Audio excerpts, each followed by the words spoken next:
اللهم صل وسلم وبارك على سيدنا محمد صلاة تفتح بها أبواب الرضا والتيسير وتغلق بها أبواب الشر والتعسير، فإنك نعم المولى ونعم النصير. اللهم إنا نبرأ إلينا من وهم حولنا وعلمنا وقوتنا، ونلتجئ إلى جود حولك وعلمك وقوتك يا ذا القوة المتين. ثم أما بعد، فأحمد الله الذي ساقني إلى هذا المساء وأوصلني إلى هذا المعهد المبارك بإدارة فينا وشيخنا وأستاذنا وحبيبنا الحبيب صالح الكاف، كفاه الله هم الدنيا والآخرة، ومن قال منكم آمين اللهم آمين.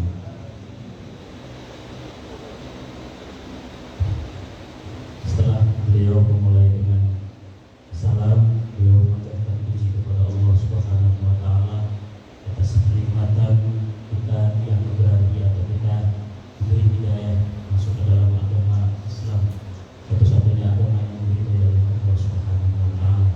Dan beliau juga mengucapkan hamdalah atas nikmat yang luar biasa Allah berikan kepada kita, yaitu kita menjadi umat Nabi Muhammad SAW. Dan segala puji juga bagi Allah atas segala kebaikan-kebaikannya. Kita tidak akan bisa menghitungnya, kita tidak akan bisa menghitungnya. Selanjutnya salawat beserta salam senantiasa tercurah limpahkan kepada junjungan kita Nabi besar Muhammad SAW, Nabi yang dengannya kita itu jika selalu terikat dengan kanjeng Nabi, maka kita akan dijauhkan dari keburukan-keburukan. Dan Nabi yang kalau kita punya irtibat dengannya, kita akan diikat dengan pintu-pintu kebaikan, abwaab khair.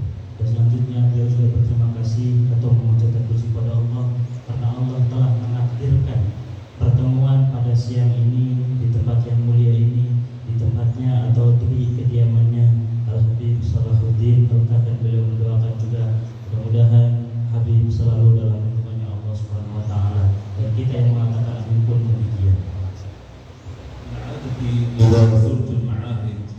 من عادتي إذا زرت المعاهد التي يسكنها الطلبة ويتعلمون فيها أركز على مسائل.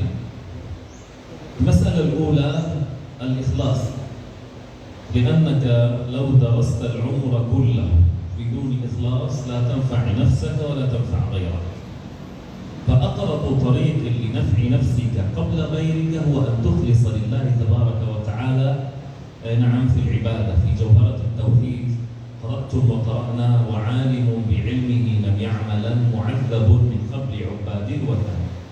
فالأصل في هذا أن الإنسان إذا تعلم علما يخلص لله تبارك وتعالى في تعلمه وفي تطبيقه وفي تعليمه لغيره. من تعلم ثم عمل ثم علم دعي عظيما في الملكوت الأعلى. فأول ما أوصيكم به وأوصي نفسي أولا وأن نخلص لله تبارك وتعالى في طلبنا للعلم، فإذا أخلصنا شم لنا رائحة. الإخلاص له رائحة يشم من بعيد، فإذا كنت مخلصا يأتيك الناس من آخر الدنيا. الإمام مالك رحمه الله تعالى إمام أهل الهجرة، إمام أهل المدينة في زمانه لا يفتى مالك في المدينة، كان الناس من الهند ومن الباكستان يأتون إليه، لم يكن في إنترنت ولا واتساب ولا غيره. من الذي جاء بهم ليتعلموا هذا العلم؟ الذي جاء بهم رائحة الإخلاص التي شموها من الإمام مالك رحمه الله تعالى.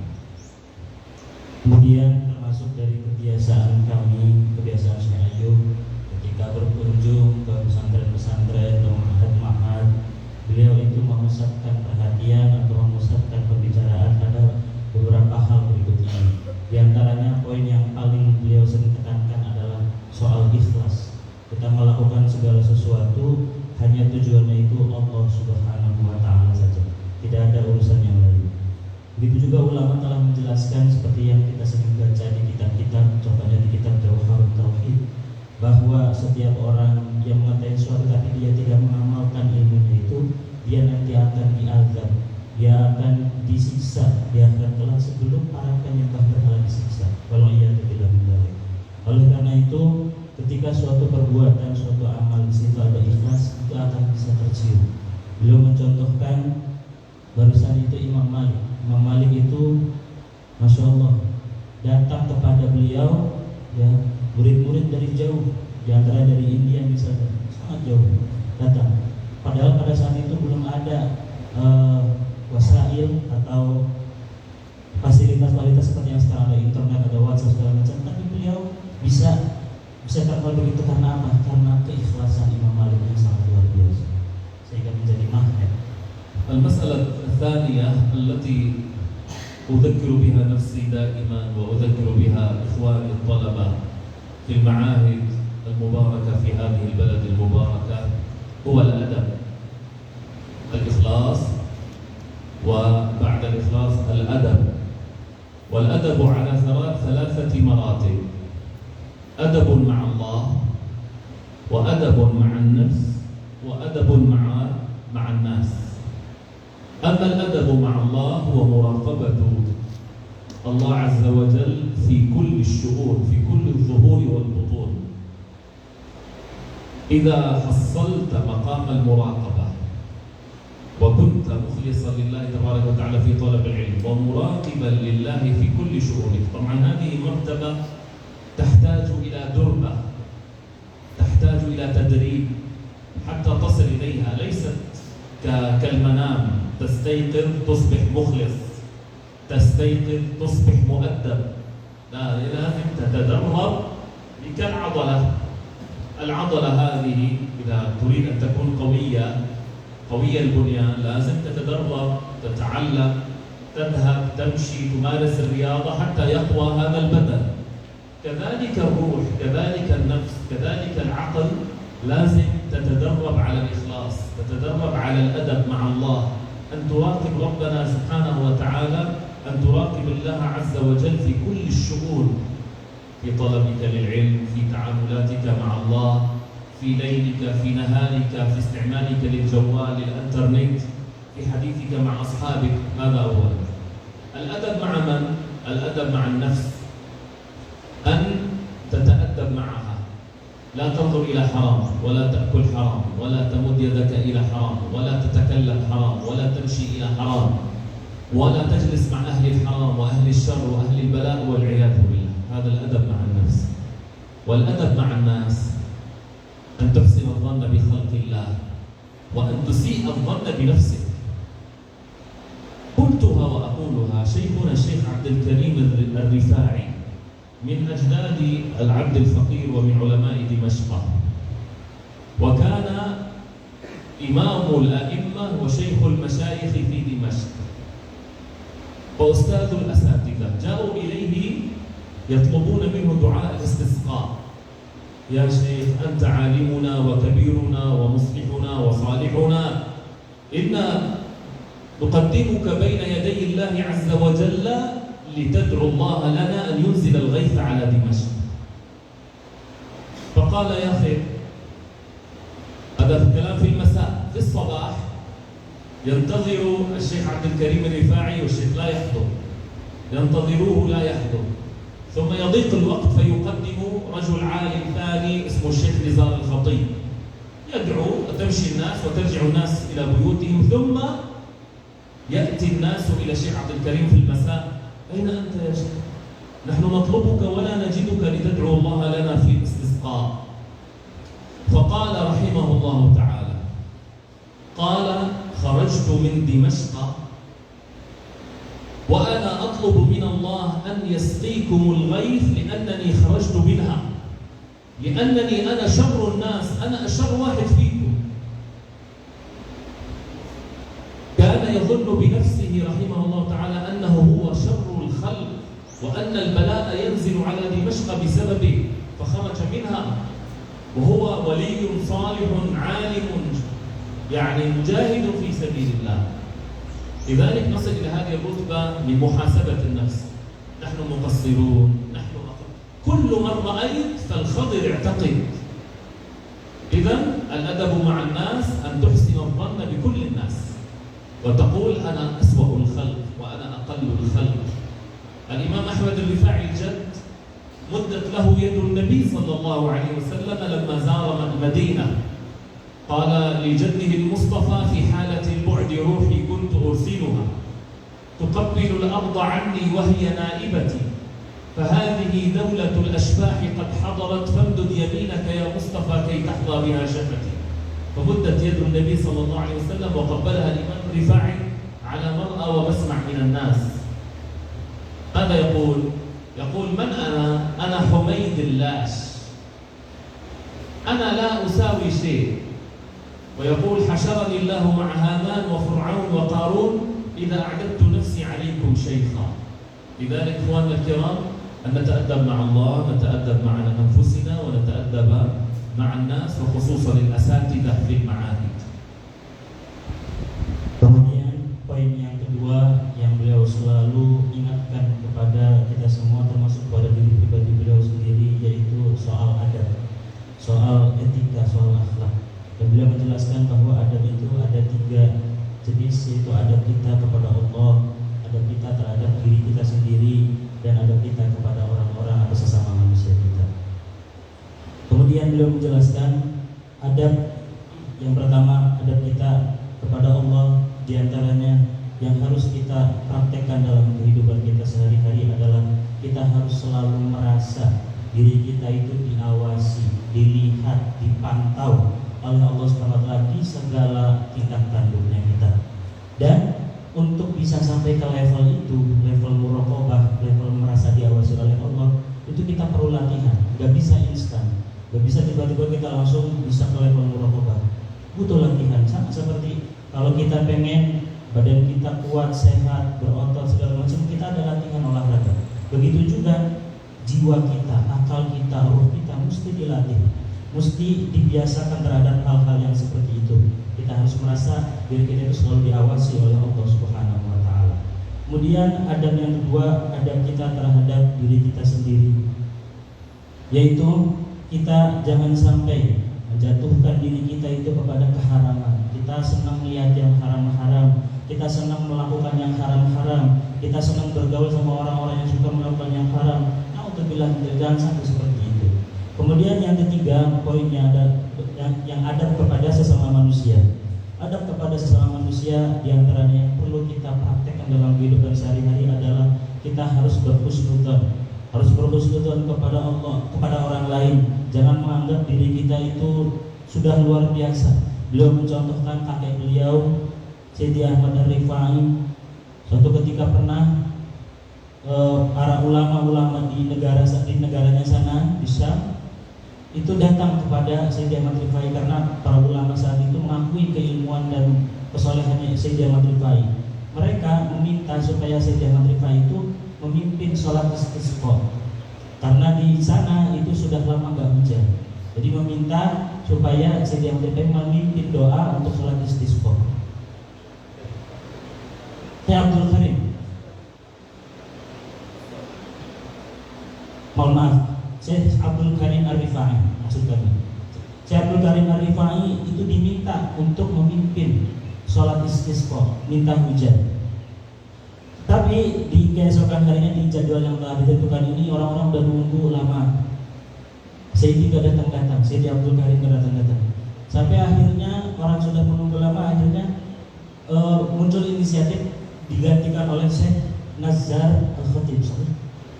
Syekh Nizar Al-Khatib yang menggantikan. Beliau yang mengimami sholat istisqa, yang memimpin doa. Kemudian orang-orang pulang. Nah, di sore harinya orang-orang itu datang ke Sayyidi Abdul Karim menanyakan, ya Sayyidi, engkau kami minta untuk memimpin sholat istisqa, tadi pagi kemana engkau? Kemudian beliau menjawab dengan penuh ketawaduannya, dengan penuh kerendahan hatinya dan husnudzon yang sangat luar biasa terhadap sesama manusia. Beliau mengatakan, saya ini keluar dari Damaskus. Saya keluar dari Damaskus, saya minta sama Allah agar turun hujan, karena barangkali yang menyebabkannya itu adalah saya yang membuat tidak turun hujan di Damaskus ini. Beliau menganggap dirinya itu syarrun nas, masya Allah. Beliau menganggap dirinya itu bukan orang soleh, tidak menganggap dirinya itu orang soleh. Justru beliau berhusnudzon terhadap orang lain.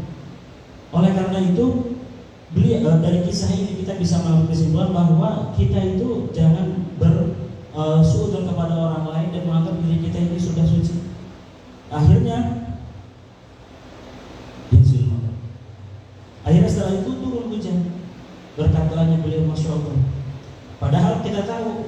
Sayyidi Abdul Karim Arifai itu orang yang sangat soleh, sangat luar biasa, tapi beliau tidak menganggap dirinya itu orang yang soleh. Nah ini yang penting kita pelajari, ambil pelajaran bahwa kita mesti terus muhasabatun nafs, kita introspeksi diri kita, ya.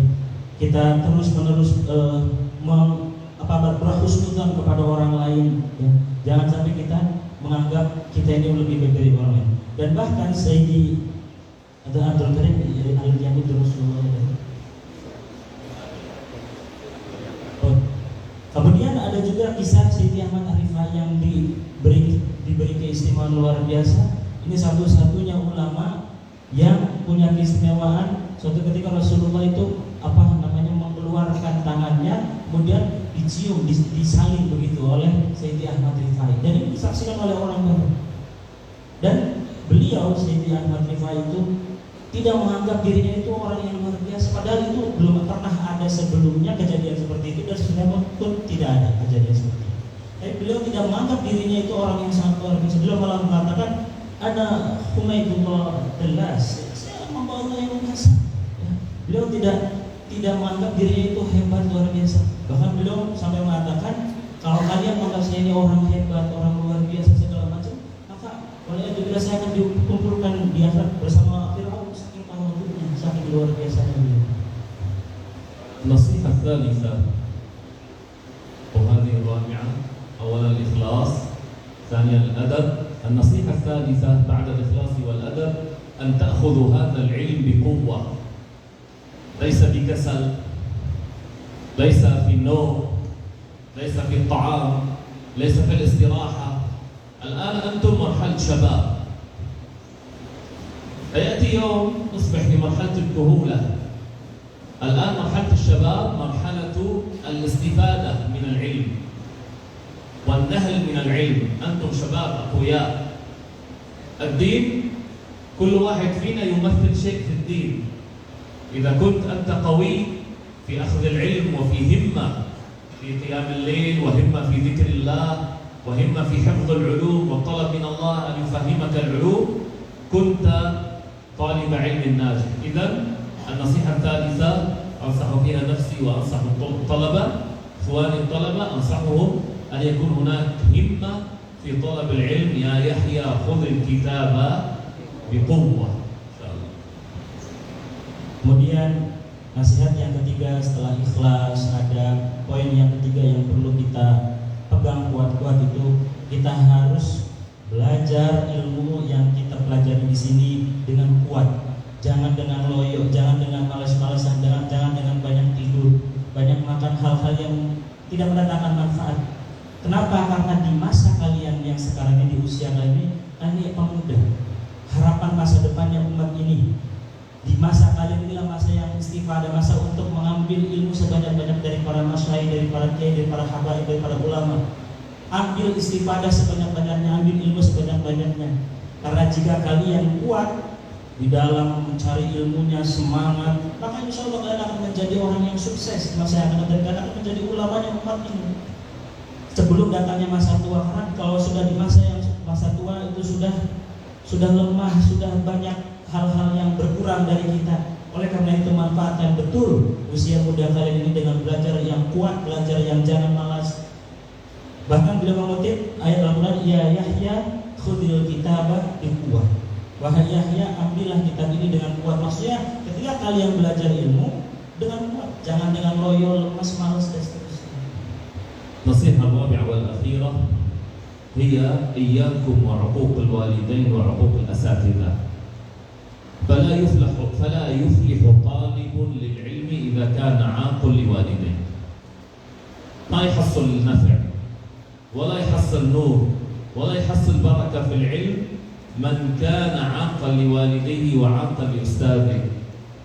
لأن البر يهدي إلى الجنة، لأن البر يهدي إلى الخير، لأن البر يهدي إلى الفتح، لأن البر يهدي إلى النور. فإذا كنت مرضيا عند والديك ومرضيا عند أستاذك، لا شك ولا ريب أن الله سيفتح عليك وتفهم العلوم وتحفظ العلوم وتكون طالبا للعلم ناجحا.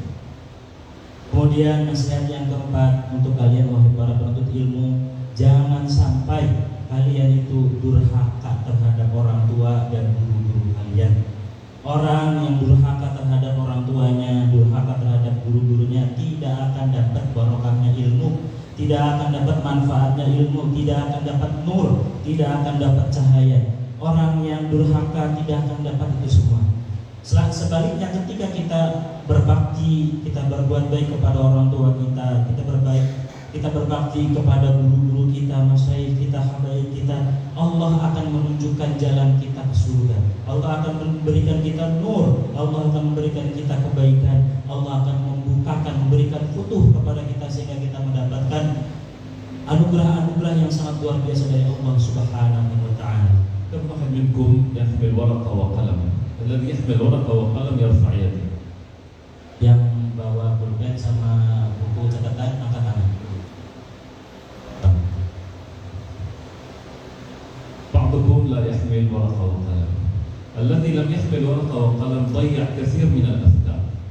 وطالب العلم حريص. خذوا الحكمة من أفواه المجانين.